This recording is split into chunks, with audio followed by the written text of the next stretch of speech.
For the audience, just so you know, we do have a timekeeper in front who indicates when they have 15 seconds left and when the time is up. I would ask of all of the candidates, when the time is up, that you wrap up your sentence within a matter of 3 or 4 words so that we can keep moving. If there's a point you absolutely want to come back to, I'm sure there'll be time during a subsequent question or during rebuttal. Let us now turn to the council portion of our debate this evening. Our first question will come from Ann Chestnut of the PCNR, directed to the council candidates.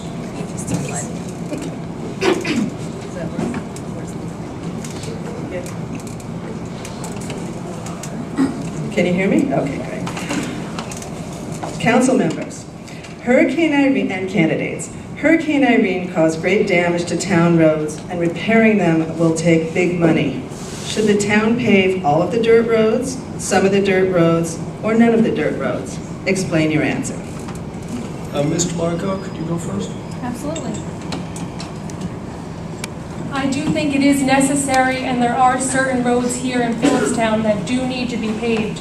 I think Roger and the highway department worked closely on these roads and know which ones cost the most amount of money and wash away the most amount of tax dollars. So yes, I do think some of them need to be paved, but I believe that we need to do the proper engineering and the proper drainage needs to be done first.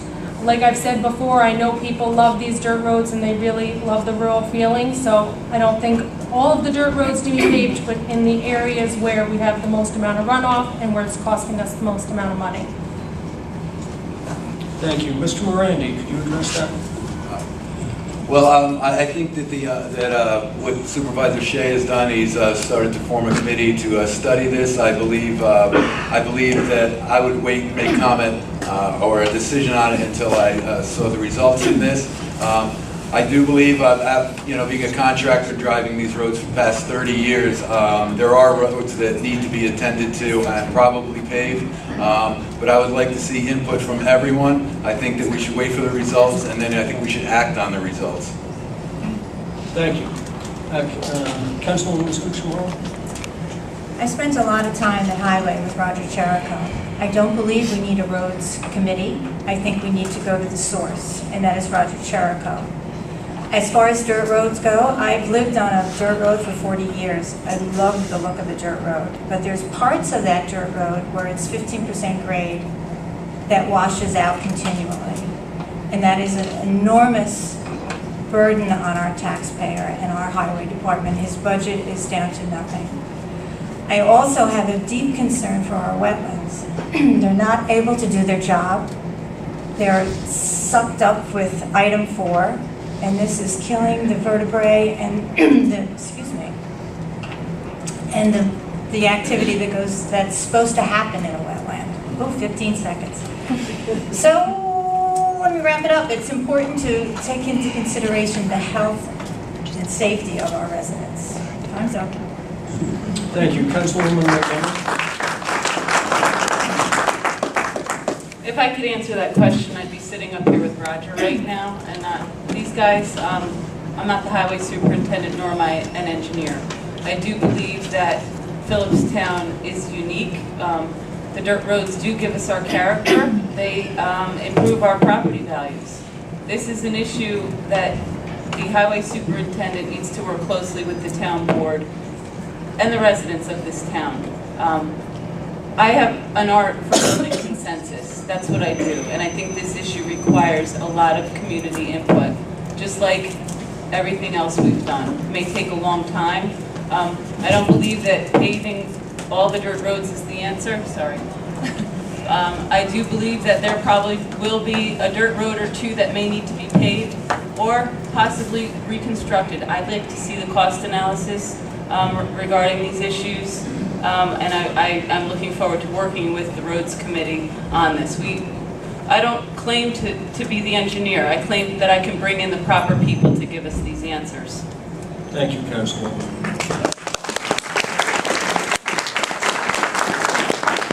Our next question will be from Catherine Garnsey of the PCN. Excuse me, but is there a rebuttal time or not? You are correct. I have leapt ahead in my eagerness to get to the next question. Let's do It's okay.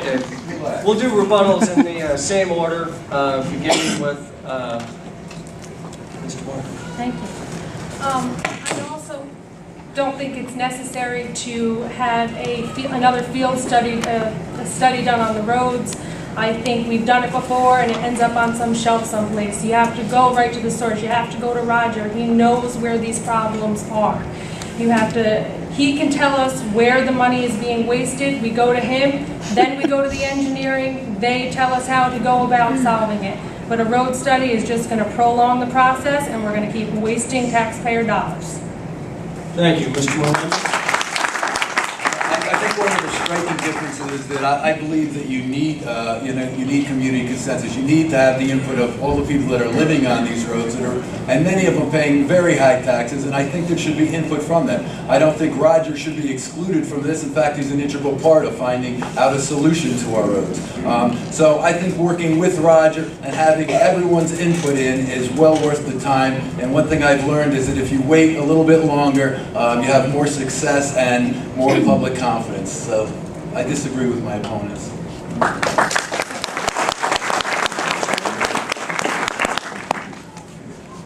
Well, all I can say is I agree with Katie and I agree with Roger. I don't think we need a road study. I think Roger and all of us have been out. I know I have. During Irene, I spent a lot of time in highway and I know the problems and I know where the worst problems are, 15 seconds. So that's my rebuttal.